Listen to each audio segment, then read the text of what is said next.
Hello, I'm Stephen. Welcome to the Evil Sheep channel.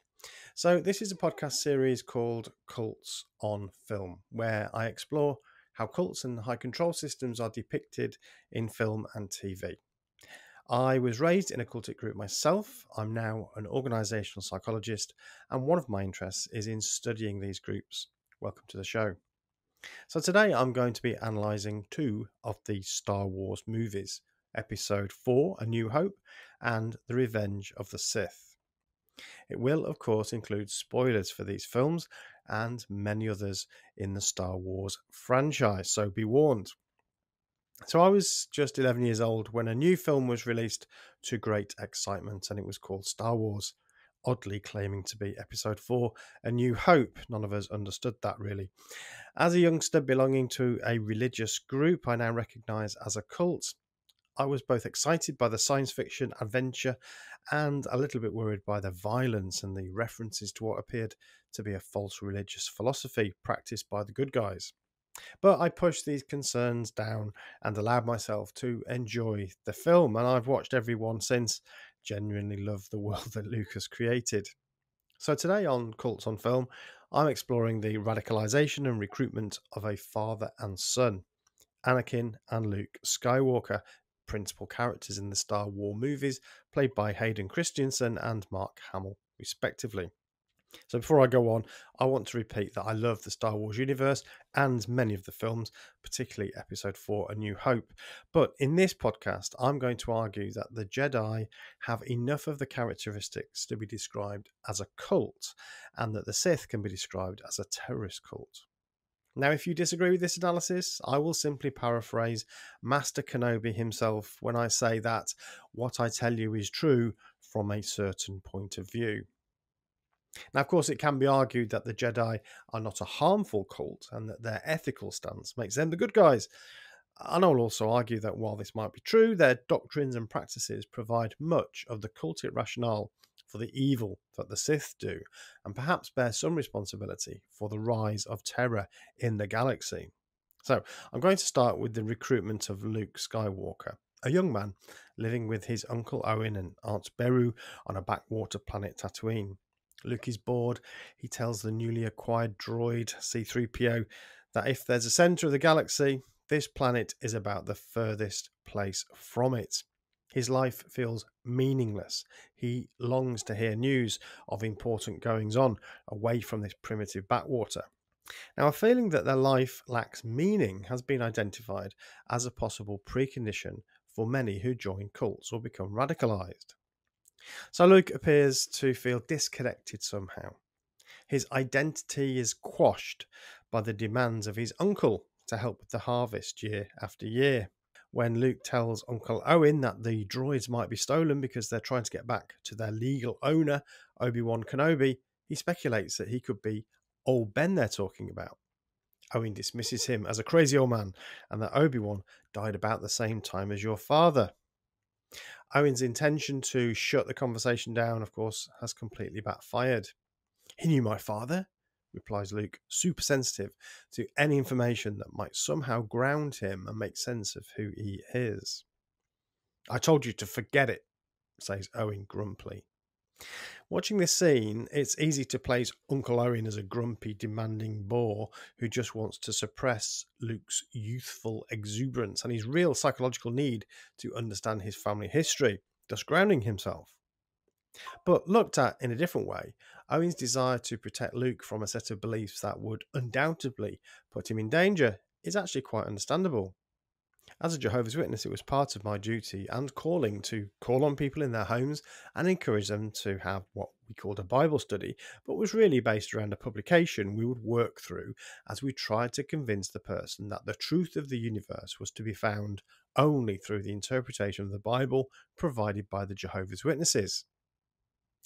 Interestingly, I've seen the same expression of worry and concern on the face of relatives or friends who happened to come round while this study was happening, as we saw with Uncle Owen. So perhaps Uncle Owen is worried about Luke getting sucked into a cult?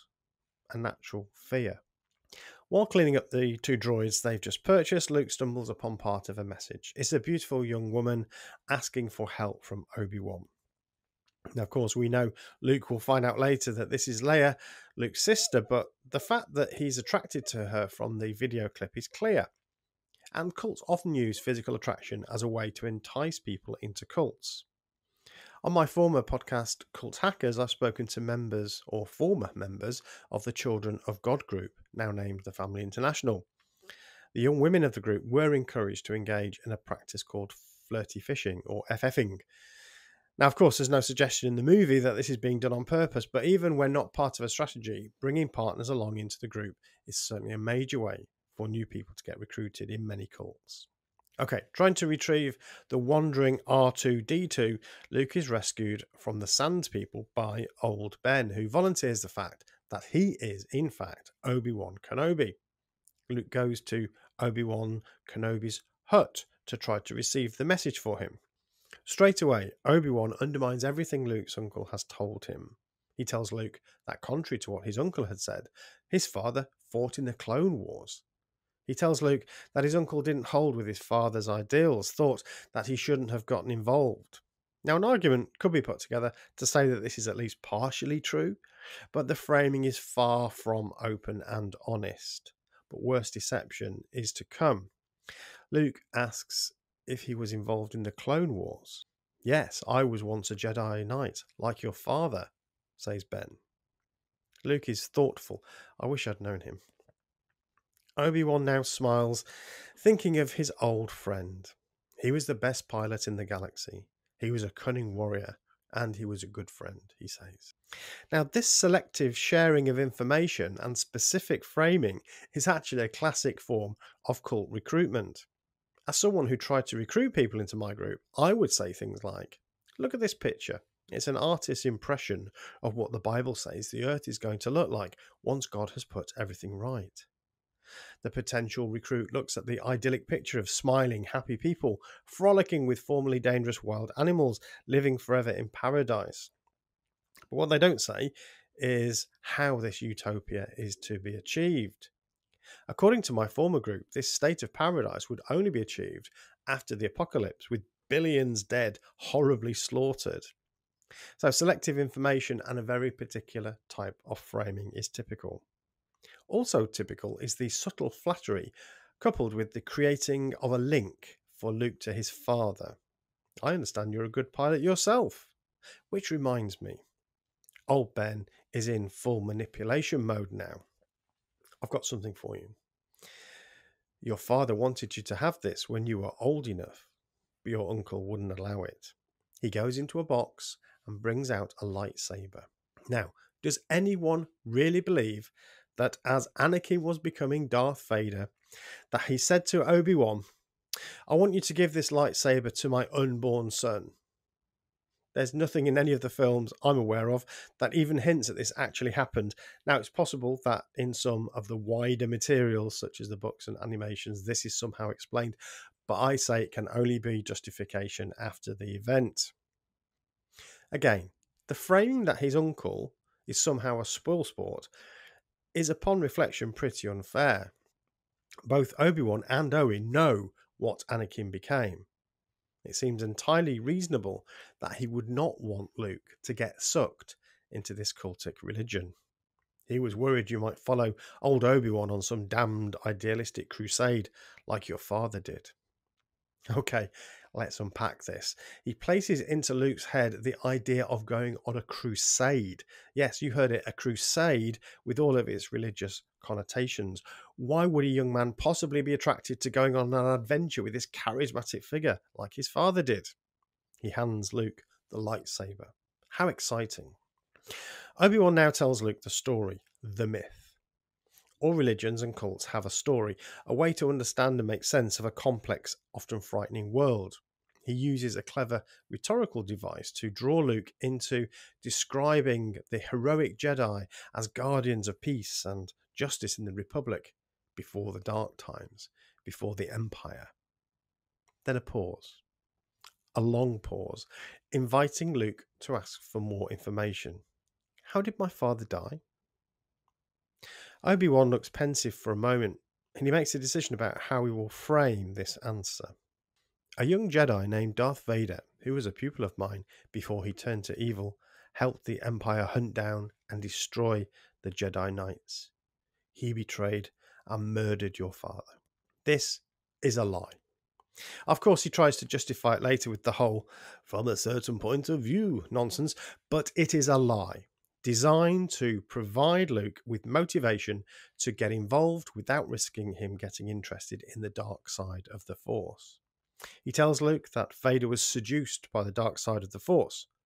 More questions from Luke, and Obi-Wan explains that the Force is an energy field that binds the galaxy and everything in it together. Now, no evidence is provided for this outlandish claim about the nature of existence, and from what we know about the Star Wars universe, this mystic explanation is a fringe one at best. Luke, with the wide eyes of the new recruit, accepts this pseudo-scientific explanation and nods his head as though he understands. Obi-Wan finds the message, and we watch Leia implore Obi-Wan to take vital information encoded within R2-D2 to her father and Alderaan to help with the war effort. It's time now for Obi-Wan to close the deal. You must learn the ways of the Force if you're to come with me to Alderaan. Kenobi here doesn't ask Luke if he wants to come. No, it's a command. To learn the ways of the Force is a qualification to coming with him. So he places this requirement upon him. Not just anyone can go on this mission, only special people, only chosen people. But there is effort or even sacrifice required. Now, this recruitment tactic doesn't work initially. Luke is not yet radicalized enough to just accept this order. He remembers he needs to get back. He has responsibilities. Kenobi tries again. I need you. Come with me. Learn about the Force, Luke. This last-ditch attempt doesn't work either, but Luke offers to take him part of the way. Of course, circumstances occur that mean Luke loses everything that might have held him on Tatooine. Now, in an interview I conducted for Cult Hackers with an expert called Darren Chalacombe, who's an expert in counter-terrorism and radicalization, he talked about a sort of push and pull process when someone is involved with a cultish-style terrorist group. There'll be moments that push the individual closer to the group and other times when the individual is less affected. But then there's often an event or a catalyst that tips the person over the edge. That means from that point on, they're now all in. And of course, the murder of his uncle and aunt and the destruction of his home is the one for Luke. A common feature of cults is that they sometimes splinter. This often happens when the original founder dies and there's a fight for power by lieutenants of the deceased leader. Or it can happen gradually. Perhaps there are differences of opinion about certain doctrines or interpretations of scripture. The Jedi and the Sith appear to be classic examples of groups who essentially share the same worldview, but who make sense of it in very different ways. In some ways, the two groups mirror two opposing philosophical and quasi-political stances that we hear argued in the modern world. Aggression, power, domination, winning, individualism, passion, using anger and hate to get your will. A world of continuing combat and a fight for supremacy on the one side versus the peaceful, controlled, thoughtful, collegiate, cooperative, selfless community focused on the other. The radicalization of Anakin Skywalker is different from the one his son later experienced. His journey didn't include learning about the mystical doctrines and explanations about the nature of the world as an adult. He already had those.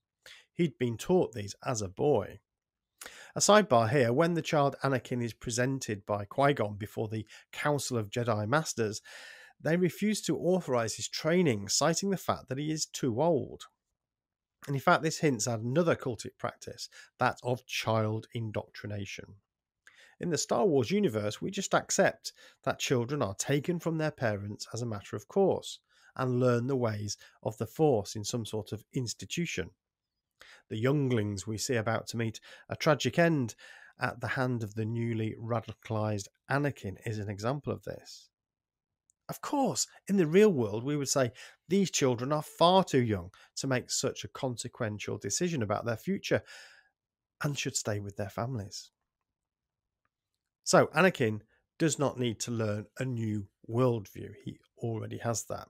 He just needs to be manipulated into switching his allegiances in line with his own interests. Palpatine, or Darth Sidious, does this through Anakin's love of Padme. Again, we see a cultic practice within the Jedi in that we learn it's forbidden for Jedi Knights to have romantic relationships. Anakin and Padme keep their relationship a secret, even from Obi-Wan. Now, this is an unhealthy situation. The denial of normal, intimate relationships results in many problems for the individual themselves and the wider community. Arguably, this secret and forbidden relationship sets up a situation where Anakin is unable to express his normal feelings about the love of his life, even to his father figure, Obi-Wan. This is the secret that Palpatine is able to use as a wedge to manipulate him into drawing to the dark side in order to protect her. Is it any wonder Anakin is paranoid about Obi-Wan? So we know that Palpatine has been playing the long game in his recruitment of Anakin, getting closer to him, confiding in him. He's subtly replacing Obi-Wan as his father figure. He love bombs him, a term used by cult researchers and experts in coercive control for showering a potential recruit with positive feedback. And then there is the scene in Revenge of the Sith where Palpatine asks Anakin to sit with him, and he tells him the story of Darth Plagueis the Wise. Play this scene back to back with the scene previously mentioned in A New Hope as Obi-Wan recruits Luke, and you'll see that the parallels are striking. An older man, a father figure, talking to an orphan, telling a story, framing the universe in a very particular way. Both create a picture with a piece missing, a piece the exact same shape as the young man in front of them. Palpatine describes the tantalizing power of the dark side and, importantly, raises the possibility of Anakin becoming so powerful that he can save the life of those he loves. Clearly, Palpatine knows about Anakin's relationship with Padme and his dreams of her death. He knows exactly the buttons to push. Many cultic religions play on people's loss. The promise of being able to see lost loved ones again in a resurrection was something I was taught and was also instructed to dangle as a carrot to anyone who might be tempted by this promise to become a member. It's cynical and manipulative, and Palpatine does it here. But again, it's a lie. He knows Anakin will never have opportunity to save Padme. This conversation is not the final play to recruit Anakin, but that is moving closer. Soon he will reveal his identity as the Sith Lord who has been manipulating events to his own end. When Palpatine first reveals his identity to Anakin, he's horrified and seems to remain loyal to the Jedi. But as he sees Master Windu apparently about to kill Palpatine, the only one who can teach Anakin how to save Padme's life, he intervenes, killing Windu and throwing his lot in with Palpatine, now revealed as Darth Sidious. Now, it took me a long time to accept Anakin's apparently rapid change of heart, but the key to understanding his actions lies in this belief that Sidious had this special knowledge that only he possessed about how to save Padme. If he died, he believed he would lose her, and he couldn't bear that. In his mind, he had to do it. But once he'd killed Windu, once he'd crossed that bridge, he had no way back. And besides, he still believed Sidious could help him save the woman he loved, the woman that the Jedi had forbidden him to be with. One of the questions that often exercises my mind is whether it matters what cult members believe. And in one sense, it doesn't. I try to avoid being judgmental about beliefs. But on the other hand, beliefs have consequences for what people do. They drive behaviour. And Anakin's belief about Sidious's power to save Padme led him to commit terrible atrocities. So I guess sometimes we do need to challenge beliefs. Even after he learns about the death of Padme, Anakin is now past the point of no return and embraces the life he now has.